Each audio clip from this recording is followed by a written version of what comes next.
অস্ত্র বাজারের মালিক এবং অন্যান্য সভায় সদস্যবৃন্দ যারা ঘটিকার সময় মঞ্চের সম্মুখে উপস্থিত থাকবেন এবং অনুষ্ঠানকে সাফল্যমণ্ডিত করে তুলবেন।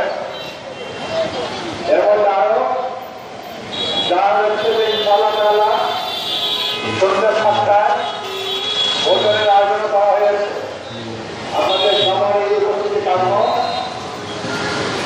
আমাদের আশীর্বাদ, আপনাদের দোয়া আমাদের কাম্য। আমরা একটাই শুধু জানি, সেটাই কামনা।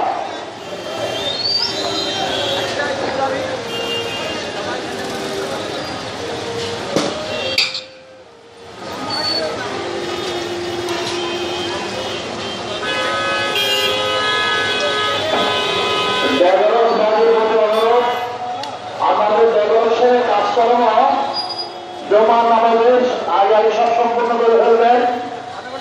প্রোগ্রামে যারা আছেন তারা আপনার প্রোগ্রাম সেটিং করে রাখবেন। যেহেতু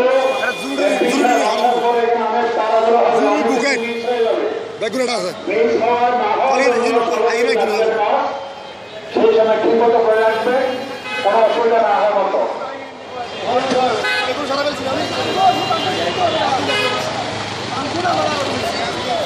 আর অনেক কিছু মনে করছে পদের হাতে, এই পদের হাতে স্বপ্ন ছিল, কিছু ছিল না। একদিন এখানে একটা দোকানে ছিল শুধু। আপনার চেষ্টার ফলে ওনার আলাপ করবেন সুচিন্তার কারণে আজকে রমজান তথা সমস্ত বাংলাদেশের মধ্যে গ্রামের মধ্যে এরকম একটা অত্যাধুনিক কিছু নিদর্শন দেখানো আশ্চর্যজনক ব্যাপার নয় কি? জনসাধারণের মধ্যে সবসময় আমাদের একটা আশা থাকবে যে আপনারা আমাদের সেবা নেবেন, আমরা সচেষ্ট থাকবো। ইনশাআল্লাহ তাআলা সেবার মান যতদূর